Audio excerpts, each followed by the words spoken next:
Ladies and gentlemen, with a standing ovation and a sounding applause, let us shortly welcome to the stage Honorable Sir Chinedu Anih. Thank you very much for having me here today.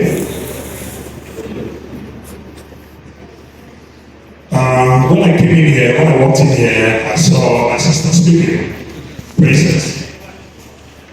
And when I listened to her, it's almost like she had said everything, almost everything that I've come here to say today. But thinking about it again, what are we here for? To encourage the youth to grow their businesses. And this is shows that growth has one process. One process. That is why we almost like repeating ourselves. Whatever she has said is almost what we say, the commissioner has said, and I'm sure the speakers who still speak will toe the same line. When the organizers of this conference a few months ago to tell me about this conference, immediately he said business growth organized by Youth Awakening Initiative. I just said to him that he shouldn't speak more, but I'm going to come and talk in this conference because I know that this has to do with our youth. I accepted immediately to come and speak here today.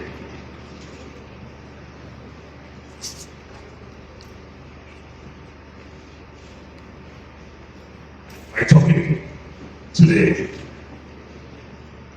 I call it no shortcut to success. Hard work pays. Like I said, the previous speaker had already talked about hard work, what to do. She told us her story, how she went to Uganda, how she turned a 2-3 naira school into a 9,000 naira business. It's all hard work that we're talking about. Somebody has already spoken about locating. The commissioner said that she also mentioned that probably the speaker that spoke before I came in talked about locating. This locating we're talking about is the shortcut to success that I want to speak about today. There is no shortcut to success, whether you like it or not. In today's ever-changing, fast-paced world, many see success, fame, and startup through shortcuts.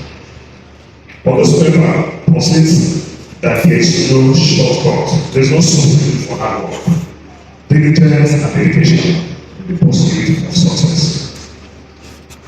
Hard work is essential for achieving success and realizing one's goal in a chosen field. Now, what is shortcut? Shortcut is an alternative route that is shorter than one usually take. It is an accelerated way of doing or achieving something. A route more direct than one ordinary thing. A method or means of doing something more direct and quicker than, and often not so thoroughly as by ordinary procedure. What is success? Success is the accomplishment of an aim or purpose. It can be a feeling of personal satisfaction or fulfillment. The meaning of success is highly subjective and can vary significantly from person to person. However, it can be argued that no matter how subjective success is, it requires hard work to be achieved. To choose to continue pursuing something is a success on its own, especially if accomplished at the end of the day. We go to hard work. What is hard work? Hard work can be described as a great deal of effort or endeavor. Hard work, without hard work, success is almost impossible. An idle person who whiles away time and who is seen relaxing all the time can never achieve success. It is important to reach the height of success. It is impossible to reach the height of success without hard work. People always think of shortcut, but there's no shortcut in life.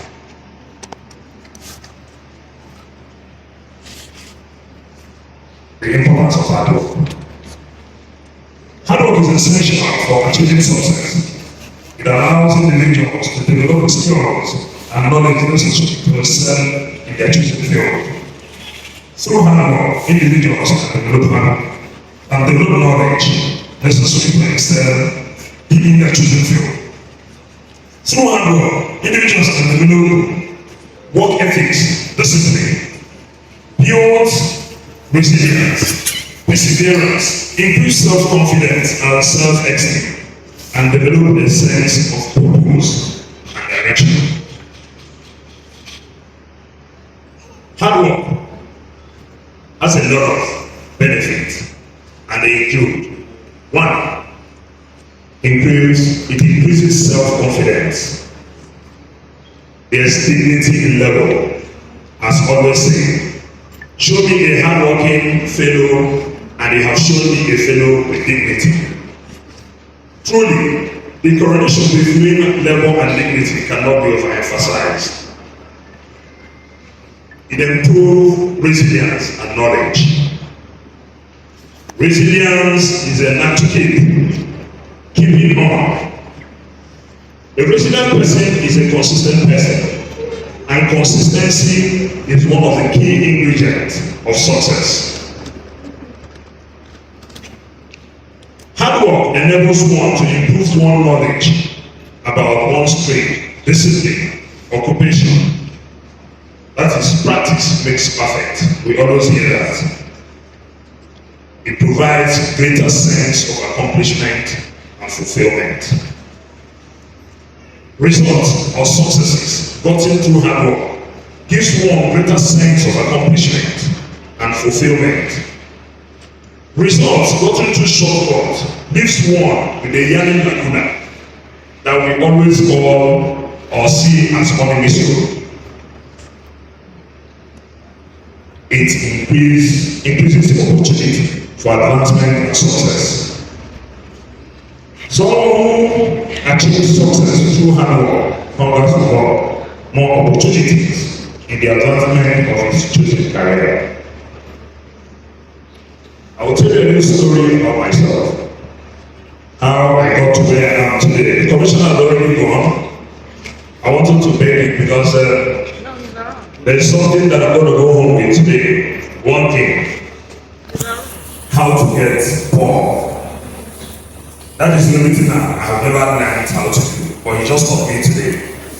I've been enjoying well for a while now, and I think I need to also enjoy the other part of life to get more. So I'll talk to the commissioner after that to give me more insight on how I'm going to go about it. But I'll tell you a story about myself. When I finished my service in 1996, I left this country. I went to South Africa. A friend of mine called Leticia, invited me over. We went to school together and we went up to science. So after my youth service, he said I should go to South Africa. I went, he helped me with my document, my visa. I went to South Africa. He came to receive me. We started staying together. 6 months down the line, there was nothing to do. I called him one morning and said to him, you know what, Kelechi? I think I need to go back to Nigeria before my returning ticket expires. That I'm a graduate and with my certificate, if I go to Nigeria, I can get a job. instead of coming here to see the illiterate that cannot do anything apart from illicit deals. And I also need to go back to Nigeria. Felix just sat me down and said, listen, my brother, the only need for us is for you to go home. There's nothing in my work. I haven't read computer science. I can assemble a PC. Then the computer used to be big, not like it is these days. Then you can get into the shops, buy computer components, buy the monitor, buy the keyboard, buy the big box, assemble computers, and we can supply them.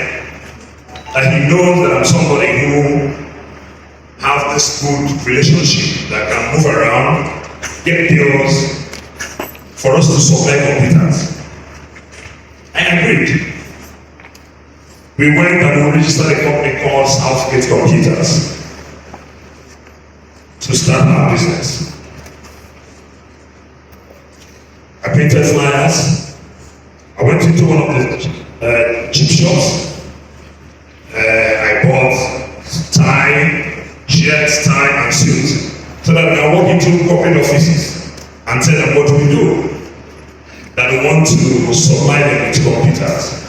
The job started. Moved from one office to the other, So the white men, when you come into their office and tell them that you want to supply them with computers, tell your stories, give them their flyers, and you want them to give you their money before you go and bring the computer, they will never trust you. Once, especially once you say you are Nigerian, they will never trust you to do that. Fortunately, one day I went to church. I met one Igbo doctor in church. His name is Austin. So we got talking. Everywhere I go, even when I go to church, I carry my flyers because I don't know where I will meet the person to market. So I met this Austin, Dr. Austin. I gave Dr. Austin flyer after church and I told him that this is what we do. But the problem we're having is that nobody wants to trust us because we are Nigerians. Nobody wants to give us money to go and supply computer. And the person said to me, Chinedu, don't worry. I'm going to help you start this business. Come to the general hospital the next morning, Monday. Let's go. When I came, the doctor took me to the procurement department and told them that because at that point, as God will have it, they will put computers in guys in a certain department. So the doctor, just like that, he gave us the approval. They gave us approval to supply 10 computers, 50% advancement of fee. That was our first deal. I came back with the money, Kelechi didn't believe me when I came to office on Monday, because from home I went to General Hospital on Monday. From there, I came to Kelechi's office. Kelechi was using part of our house, the garage, actually for the office. So Kelechi was surprised when I came with a check. We had no account as business owners. We then checked, went to the bank, we opened an account, paid that money. Waiting for about 3-4 days, the money cleared. Then she went to the market. I packed.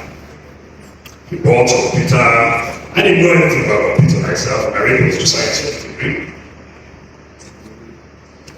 He bought components of computer. Started assembling the computer. And my brother was there, he told me, give me that, I'll bring it. Give me that, I'll bring it. He started assembling. My hand was also panting because I've got to bring this money. And I'm not a computer scientist. I'm believing on Kelechi to deliver. If he doesn't deliver, I'll be in trouble because I'm the one who went to get this business. But as fortunately, Within, before 1 week, the village was able to assemble 5 computers out of 10.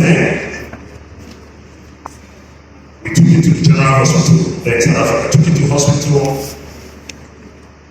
and supplied it.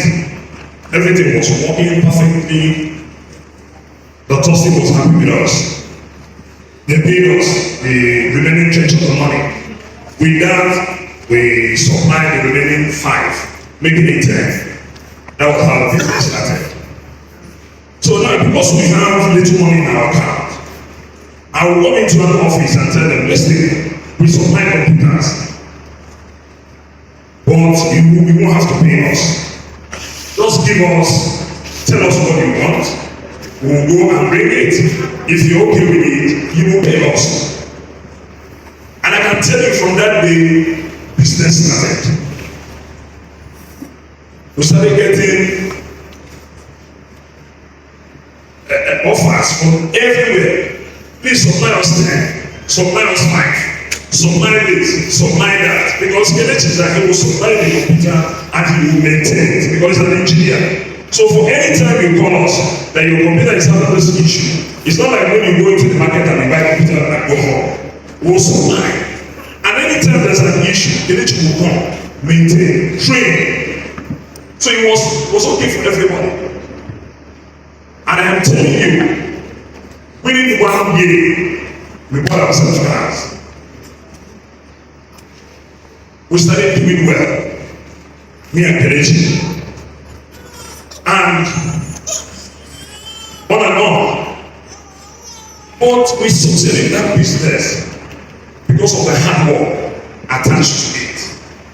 I didn't sleep. Kelechi didn't sleep. I leave the house every morning. I go from office to office. From there, we got contact with DSTV then. We got contact with DSTV. We started supplying DSTV computers. From there, we went into installation, multi-choice installation. And we were doing that locally. So I'll tell you what happened. One day, I went to the Nigerian consul in Johannesburg to talk to the embassy to tell them that this is what we do. My normal marketing strategy. I came in there and I was giving out flyers to people seated. I met one guy. He's from Ugwu. This is the but now in Nigeria. He's actually retired now. So when I gave him the flyer, he said, "Oh, are you going Ugwu?" I said, "Yes." He said, "Are you doing this here?" I said, "Yeah, what can I do?" He said to me, "Why are you not doing drugs like others? And you decided to be doing this?" I said, "No, because I don't think I want to go that route. But already we are doing well in this our business." He said, "Oh, that I should actually pay from Pretoria because our main embassy is in Pretoria. The consul is in Johannesburg." So he said, "Okay. See me in Pretoria." He gave me his hand. I said, "Call me. I want to see the Nigerian in this South Africa that is doing a thing like this. Call me and come to Pretoria for us to see." When I go to Pretoria, he took me to the ambassador's office. This man who is the chairman of NDA now, what is his name? Was the Nigerian ambassador to South Africa at that point. He took me into Mawa's office. I said to Mawa, "This is my brother. He can do these things that other South Africans do for us." Mawa said, "Oh, how are you? What is your name, Anih?" I said, "My name is Chinedu." He said, "Oh, wonderful. So what can you do?" I said, "No, sir, we can do anything. Anything you want me to do, we can do it." He said, "Okay, we can register him." My brother took me, we went to register, and I said, "I should do this as a contract with Nigerian embassy." That was how I became a contractor with Nigerian embassy. I became a contractor with Nigerian embassy. For any, like if the president is coming into the country, we need to rent cars to go and receive them at the airport. Book hotels, do all these things. I was the only Nigerian doing it in South Africa. Because before me, it was South Africans doing that business. South Africans will go to the tender, they will give them to go and rent cars, get hotels, go and receive people from the airport. But I started doing it. And as God will have it, shortly before then, the lady left for UK. I wasn't a computer engineer. I couldn't have continued. If not that I met this man and now I have become a contractor with Nigerian Embassy. And that success continued.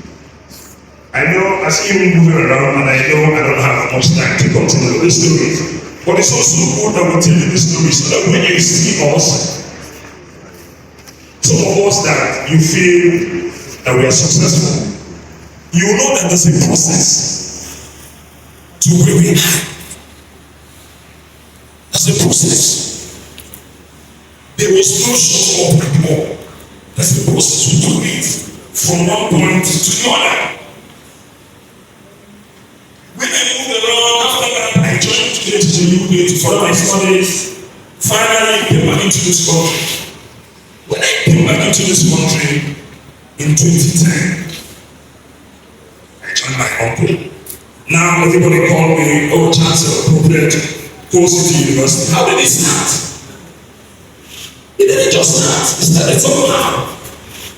I came back here. My uncle, most of you will know him.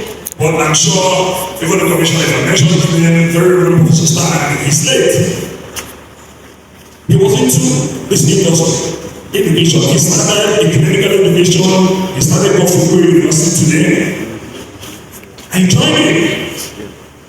And when I came back, he said to me, Chinedu, go and join this business, I'm getting tired. I looked at him and I'm like, is he okay? What am I going to do in this industry? Somebody now who's been jumping from one country to the other, as a contractor, as a computer salesperson. What am I going to do in this industry? He brought me to his office and I said to him, Uncle, what do you want me to do with you? He said, I want you to take over from me. And I said to him, it's impossible that I can't do that. He said, yes, it's possible.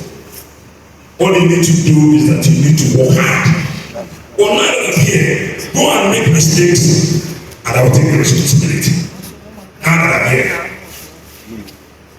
That word, that sentence, gave me the hype, the strongest strength. Because he said that, I didn't want to make a mistake. I would wake up in the morning, go for my normal morning mass. After that, by 7 o'clock, I'll be in the office. Before anybody, go into the office, bring out files, lock myself, started reading books, started reading files about the new business that I want to go into. And I can tell you, 3 years down the line, my uncle died. In 2014, we started the approval of Coal City University. March 2014. In April 2014, he died. But I will tell you, by 2016 November, we had approval to run Coal City. And I became the youngest chancellor in this country.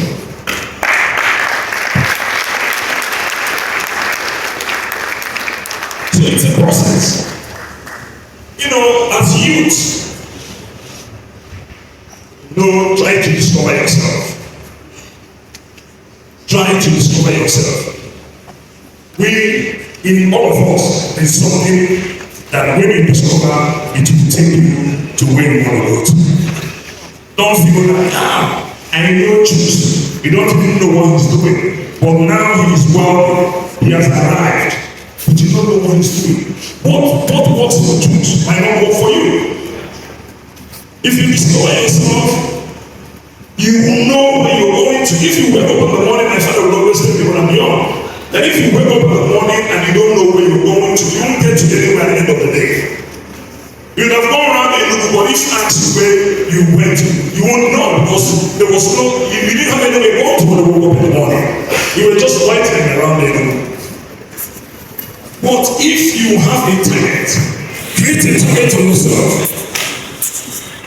you will get there. I'm going to be cutting this because I see that time, but please, just give me one more little time. There is this thing I was going to, and I saw a clip from John Ram. John Ram called it steps to go from average to fortune. Steps to go from average to fortune. And he says, 1, you must get serious. To go from average to fortune, you must get serious. You must get serious about 2 things very important. 1, setting your goal. Where you want to go. Deciding the next 5 to 10 years of your life. This is very important. To decide where will I be in the next 5 to 10 years.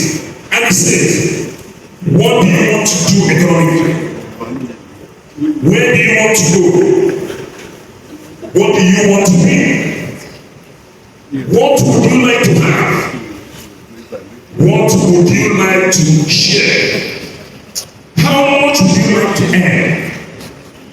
How far would you like to go? These are the very important questions that you need to ask yourself.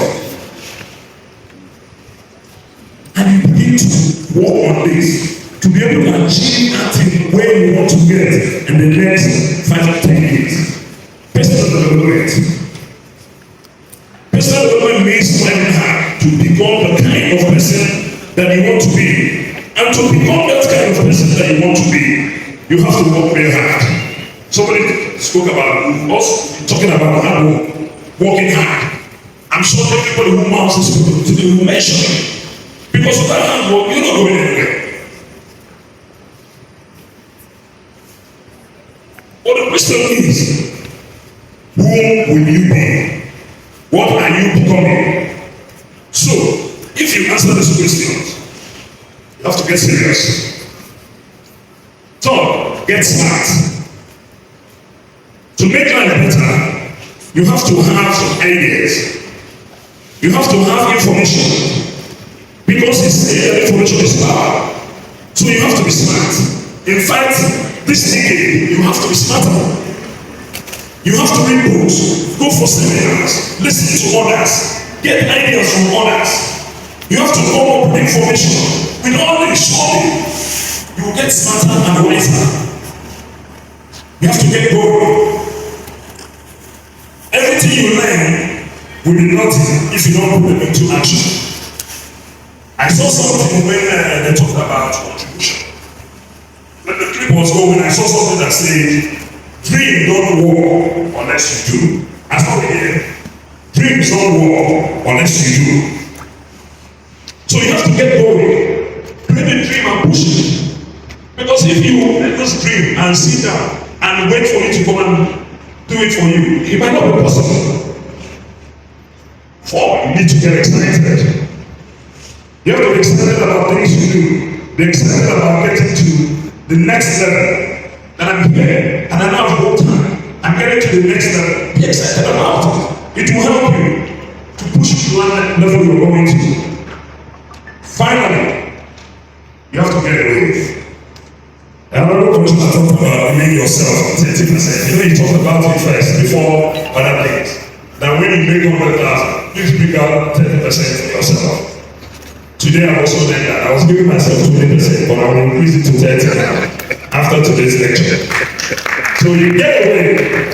Sometimes take some time off. Reflect over your life and think about the next move. Finally, let me leave you with some following quotes on hard work. The only place where success comes before war is in the dictionary. By Philosophy. The only thing that overcomes hard work is hard work. You say, oh, I have hard work. There's nothing like that. Go and work. Go and work. Success is no accident. It is hard work, perseverance, learning, study, sacrifice, and most of all, love of what you are doing and learning to do more. Obrigado.